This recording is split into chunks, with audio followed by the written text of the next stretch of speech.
Clifford Young joins us now. He's president of U.S. Public Affairs at Ipsos. That's a leading market research firm. Thank you so much for joining us. Well, thank you. Clifford, your organization, along with Reuters, released a new poll today showing Hillary Clinton up 8 points nationally over Donald Trump. But are we seeing just a post-convention bump, or is this something more lasting? Well, we don't know exactly at this point, but probably is more lasting.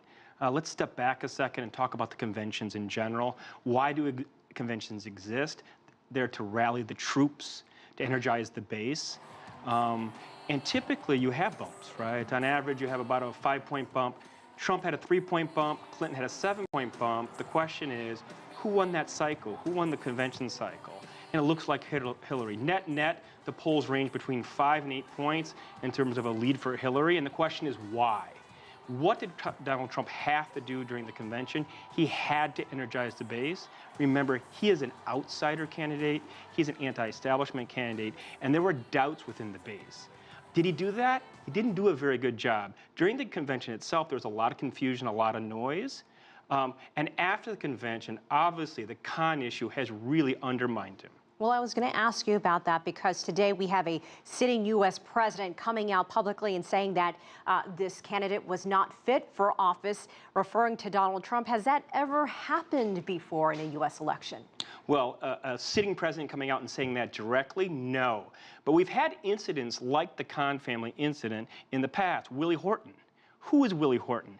Willie Horton was a convicted felon, a rapist, who went to life imprisonment in Massachusetts. He was released on furlough. During the 1988 election, Bush versus Dukakis, Dukakis was a Democrat, obviously Bush was a Republican. 2 years before that, he was the governor. He was the one under his watch that furloughed this rapist and convicted felon. And that became a very symbolic statement about his stance on crime. Crime at the time was the key issue. Who was going to be the law and order president? Who was going to be able to reduce crime? And obviously that symbol, that negative symbol, really undermined Dukakis. And potentially speaking, the Khan issue could have similar impacts.